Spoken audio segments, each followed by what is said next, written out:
I hope.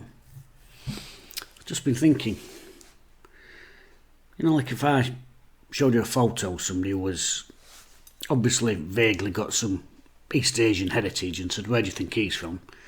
You would say, well, he could be from anywhere in the world, but he's clearly got some East Asian heritage. You wouldn't say, oh, he's Chinese, or he's Japanese, or he's from Taiwan, because you've got nowhere knowing. You would just know that somewhere in his heritage there is some East Asian continent in there. And yet, whilst you wouldn't do that because you've got no way of knowing, only a vague facial recognition that there is something of that gene in there, and you would do the same here, if I showed you a bloke in the street and just a bloke, 5'10", white, where's he from? You'd say, well, could be from anywhere, but I would suggest he's probably got some Western European in him, probably somewhere in Western Europe. Because you just go for the round scale, you won't try and pinpoint just off a... And yet, that's like Michael Appleton. As if I were having to describe him to coppers or something, what did he look like? I'd be able to actually narrow it right down to the city region, not just the country or the continent. What was he like? I'd be like, well, 5'10", jogging bottoms, white, Mancunian head. And they'd be like, oh right, Mancunian head, yeah. They'd know what I meant. It's the most Mancunian head I've ever seen.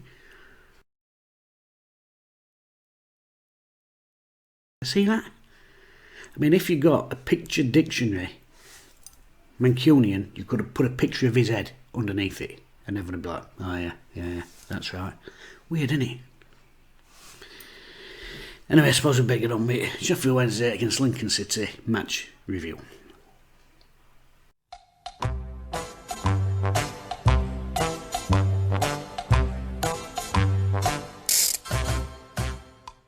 Wednesday made a couple of changes, and let's be honest, before kick-off they weren't changes that anybody was complaining about. Story, Hutchinson and Palmer at the back, Hunt, Luongo, Byers, Bannon and Johnson in midfield, so obviously Byers comes back in, nobody's going to complain about that. And up front, Patterson and Berahino, who in recent weeks have proved a very useful partnership up top, so no complaints before kick-off about that team at all. Lincoln did make changes though. Talked in the preview, Michael Appleton, 4-4-2, he played Gillingham last week with that system, and actually highlighted one of their players, Tony Scully, as the one to watch, top scorer, top assists, left winger who likes to come inside and get involved off at strikers. No place in starting 11 for him, so straight away I'm thinking, well, has he swapped things about a bit here? And he had. He switched to a 3-5-2 to try and match Wednesday up across the midfield. Whittaker came in as a left-sided wing-back, and Maguire was given a position just playing off the front two of Marquis and Hopper to try and get him behind Massimo Luongo. Now, due to the miracle of the internet and blah blah blah, I was able yesterday to listen to some Lincoln fans before the game on their Lincolnshire radio, talking about their recent results and performances and what they were expecting against Wednesday. And what a lot were saying was they thought they weren't direct enough, they weren't getting at teams enough, they were being too nice at times. A lot of problems that Wednesday fans were talking about at the beginning of our season, too much tip-tap at the back, showing teams too much respect, not getting stuck in and winning them battles. It wasn't particularly a problem though that they had against Wednesday yesterday. Equally at half-time, they're saying similar thing. This is what we've been wanting to see. More direct, getting forward, closing down, pressing from the front, winning the first ball, winning the second ball, putting teams under pressure. Now you would have to say as well, great performance from Lincoln by the way, but you would have to say, yeah, why aren't they doing that every week?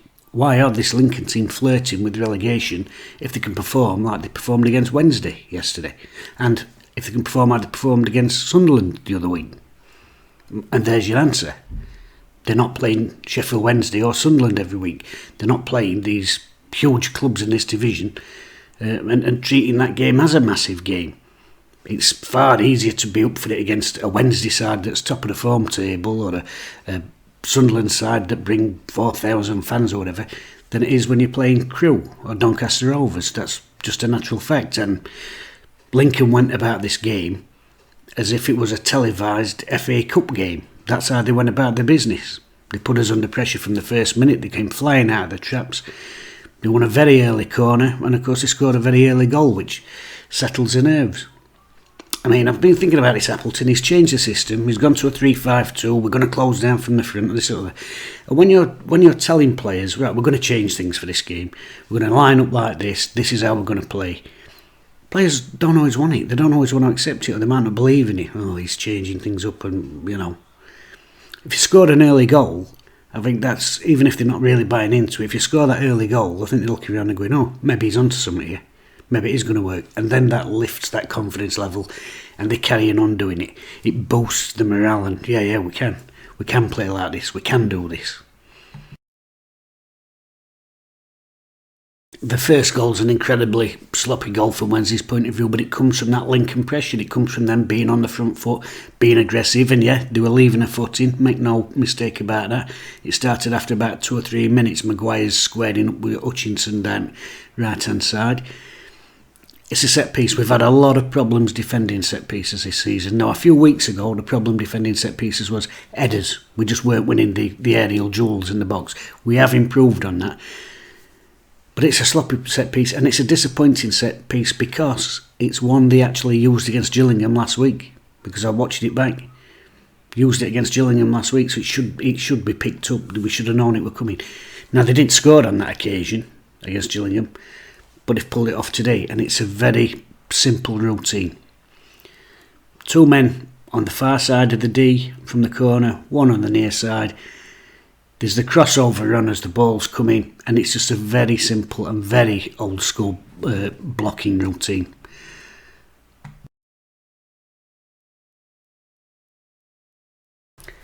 It's one that Aston Villa used to do when Big Andy Gray, the sexist one, the Scottish one, when he was playing for them. They used to do it all the time. Him and John Dean and Brian Little, they used to do that one all the time. 2 there, 1 here. Go across, block the defender, free run round. So Lincoln have done that. It's not in the air, it's on the flat. He just clips it into the back post. Story's been blocked off, he's been taken out of the equation. And then when the ball comes into the back stick, Marquis has just got a step on Hutchinson. He's managed to get in front of him as the ball's coming in. He's got a step on and it's lent into him, and it's a tapping, Not so sure they don't give him a bit of one of them as well, but it's a poor goal from Wednesday's point of view, and it's a very simple and very old-fashioned blocking routine. And like I said, they tried it other week against Gillingham. It didn't come off, but it's clearly something they've got in their armoury, and they're going to use it time and again by the looks of it. They are mixing it up. The left wing back Whittaker, he leaves some on Story. It's a bad tackle. It should be a definite yellow card, no question about that. And they've got a lad in the middle of the park. Is it McGrandle, something like that? I'll keep wanting to say 4 candles, but McGrandle, he's a sly one. He's leaving a foot in. He's very clever though. He does it on the opposite side to where the ref is. So you can see him getting a fistful of shirt wrapped around his fist. I mean, there's a bit, he full-on kidney punches Callum Patterson it back. Patterson turns round, they go forehead to forehead. And these are the tricks. I don't like it, but it is part of the modern game, I'm afraid. There are certain managers that you see these tricks. Alex Neil's teams, they're always up to these sort of stunts. I won't be surprised if we start to see Sunderland doing them in the next few weeks, and once he gets his methods in. Flitcroft, he's not averse to getting his players to do them sort of stunts, so it happens in games. But Whittaker, he should have been booked early on, and this McGrandle, he were at it all game. Yeah, they're very good at the dark arts. They're at it all the time. I wouldn't be surprised if there was some nipping and stuff going on as well at set pieces. But what you can't do, you can't allow yourself to be wound up and retaliate, because refs don't see the sly stuff, do they? Referees always see the obvious stuff. When somebody nips you and you just get one of them in natural reaction, they see that. So I was concerned in the first half that Wednesday might start picking a few bookings up. So it's a credit to us really that we managed to keep a lid on it, apart from a few little flash points which they were obviously hoping to provoke. I wouldn't say this is a terrible Wednesday performance. Obviously there's the usual meltdown on Twitter last night, and he's wank and he's shit and should never wear the shirt again and this and other, but I think you've just got to give credit sometimes. Yes, you can play well. You can play well and lose. You can play badly and win. I thought, well, it was just an average performance from Wednesday. We weren't great. We conceded 3 goals, 2 of them poor goals. But I think sometimes you just got to say, the opposition played really well. They actually just played better than us on the day. And that'll happen from time to time. Marvin Johnson will coming in for a bit of stick, which is amazing considering he's been in absolutely fantastic form, and he showed that quality with our equaliser. I mean, that's a fantastic run. He must run 60 yards up the pitch, beats 4 or 5 men. It reminded me a bit of the Ryan Giggs goal against Arsenal, if you remember that. Nutmeg on end at run. Fantastic. Head up. Lovely bowling. If you showed someone who didn't know about English football that clip and said, oh, what do you think about this kid? They'd probably say, oh, he's really good. How many caps has he got? Because it was that sort of quality. Lovely bowling, and the finish from Berahino is fantastic, actually. I know it's right in front of him, he's only 10 yards out, whatever, but the height it comes in, it's between knee and hip. That is a difficult take, and he just guides it into the net. That is top quality technique, and the finish is almost as good as the run. I know the run is amazing, but that finish is a lot harder than it looks, and it's a top draw finish. Peacock Farrell makes a good save on the near post just before the break, and Luongo has a bit of a driving run, but he attempts a side foot finish. And Wednesday aren't bad, but Lincoln are just in very, very quick. They're leaving a bit in there. They're winning the second ball, and they're going for it with high tempo. And there's 10,000 fans in there. I'll say it again, and I don't care if it does sound big bollocks. It was treated like a big FA Cup knockout fixture. That's the way they approached the game, and it worked for them, and fair play to them. We got in at the break though, 1-1, and I thought, if we can keep a grip, if we can keep our temper, we can still take something from this game because we've just got that bit of quality. They come out from the second half and they just carry on. I did wonder if they might run out of steam, but they didn't, and that's all credit to them. But Wednesday also started the second half a lot brighter, and I thought, oh, here we go. I talked about the dark arts, so Berahino, he was losing his focus, I thought, a little bit yesterday, because he wasn't getting the free kicks. He kept getting kicked from behind, he was getting pulled all over the place, and you can see the arms, he's looking at the referee and he's not getting anything. And when your mind starts getting distracted like that, you stop doing the things that you're good at. So we talked the other week, he's really good at, when he receives the ball, of doing a little step one way then the other and just holding the ball up a little bit and allowing Wednesday to squeeze up the pitch. He was holding the ball, but he was getting involved in these tussles, and he was like, ref, what, and they were stepping in onto it, and we weren't getting anything. And in fact, the second goal come from a situation like that. We were in the box. If he goes down, he's probably got a very good penalty claim, but the referee's not having any of that. And it's straight down the other end and they score. I mean, it's a lovely finish from there, lad. I do wonder if Hopper's offside when that first original ball comes from their right side of centre half down the channel. I thought he's a yard off. Touch and go, you don't always get these decisions, but I'd like to see that one again. I'd like to see it line across it, but it's a cutback. Hutchinson's gone out to man. Palmer's having to come inside to cover, but obviously the lad's deep. He's gone with a runner initially and then comes inside. Fantastic finish, by the way. But 2-1 down, and we know we've got a real game on our hands because of the way they've been closing us down, not giving us time on the ball. Battle, there's been battles in the midfield. Byers has got whacked. Luongo's took a clip, and it's very much that sort of game. You've got to stand up and be counted. They're applying the pressure. Maguire has a long-range effort. There's another little slip ball that gets him behind Story. Peacock Farrell does well, actually. Makes him send quite big.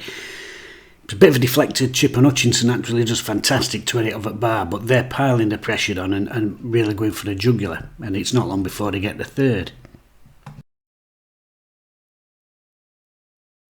It's a poor goal, the third. It can be better, all ends up. It starts from a very basic throw-in. Now, of course, on Twitter, because they've had a quiet couple of weeks, everybody has been looking at this opportunity to completely destroy Liam Palmer because it's his runner that gets away from him on the 1-2, and it's a nice finish, and he does lose his marker. But if we're starting to apportion the blame out here, let's not just pull him up, He's the easy target because folks love to have a pop at him. And he does lose his runner. But it starts way before that. This is a very simple throwing routine. And the problem arises not with Liam Palmer, who's marking his man Ty. The problem arises when two of our favourites actually get a bit of a drop bollock. Because Bannon runs away from his man to go and mark somebody else when their thrower looks like he's going to go the other way. And when his man runs in behind him, Luongo twigs what's happening and he goes and thinks, oh, Baz is going to my man for some reason, I better go to his. And he don't get there in time. He receives the ball, it's a simple throw-in.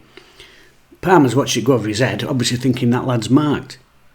He turns round, his runner gets in behind him, and if we're apportioning blame for goals, we're not pinning all that on Liam Palmer. If we're apportioning blame for goals, that's Liam Palmer, Massimo Luongo, and Barry Bannon. If we're going to go down that route, let's start apportioning blame to everybody who's involved in cock-up, not just one. Can't stand that, me. There at the top of the screen, Palmer going to mark his man, Luongo's having a look to the player on the edge of the box, and Bannon's got his eye on his runner there. Then, as we can follow it through, the runner comes straight towards him, straight past him. Luongo twigs what's happening, he goes to close him down, don't get there in time. The throw comes across, it's a little ball played out. Palmer and their player have both spun in. Their player gets there first and curls in a nice shot. But let's be honest, the culpability for this goal lies in three areas, not just bloody one. But some folks aren't an easy target, are they? That Maguire's been a bit of a dick like he was when he played for us, and it's great when them sort of players are playing for you, and you will love it when they're winding opposition fans and players up and everything. But he gets involved with something with Hutchinson, somebody else gets involved. I'm not so sure it's not that McGrandles again, because he is a bit of a dick. And Hutchinson kicks out, and it's one of them, we talked about it before, you can't allow Hutchinson to get involved. They're trying to wind you up, they're trying to get the reaction, and he kicks the lad. He just kicks him, and if referee sees it, that's a straight red card. So we're a bit lucky in that sense, but these are the sort of things that teams are going to do, especially these, I'm going to say, smaller clubs. They will try every trick in book to get a result of a Sheffield Wednesday, and they did. But on top of that, we've got to give them credit. They actually played some really good stuff as well. They were direct, they were quick, played at a tempo, got stuck in. First ball, second ball, didn't give us a second to play our football, by the way. And you've got to hold your hands up and say Lincoln with a better side on the day. These games happen. We've lost the game. I'm not too worried about it. I don't like the phrase, we move on. But that is what we've got to do, one step at a time. Cambridge next, just got to get back to winning ways and not let this psychologically affect us. These games will happen in a season. And Lincoln, I'll be honest with you, they might go and get a result against another good side. They might go and get a result against, I don't know, an Oxford or a Rotherham or whatever. And then lose to a Crewe or a Doncaster, because that's the sort of thing that happens in this league. It's very easy to motivate yourself when you're playing a team that's doing well at top of the table.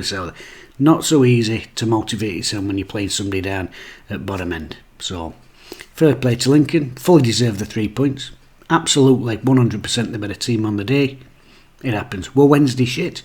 No, I don't think Wednesday were shit. 2 shit goals to concede, but the overall play, I didn't think we were horrific. I just thought they were better than us, and that happens from time to time. Very poor goals, them set pieces. The second one especially, the throwing, that's really poor for me there. Two players get lost in the marking, and it's simple stuff. It's just it's a dummy throw. And we fell for it. Iron them out, we can be alright. So, Cambridge to come, I'm not too depressed. We're still in 6th place in the table. It's just a bit unfortunate that one or two other results didn't go our way yesterday, but got to sometimes try and forget about other teams doing that and just concentrate on yourselves. Just keep winning games. Have a look at the table at end of the season almost. Do you know what I mean? Anyway, hope you're not too down about it. I'm not. It happens. Don't like the vitriol that I'm seeing against certain players on Twitter, which we see all the time. As soon as there's a defeat, his fault.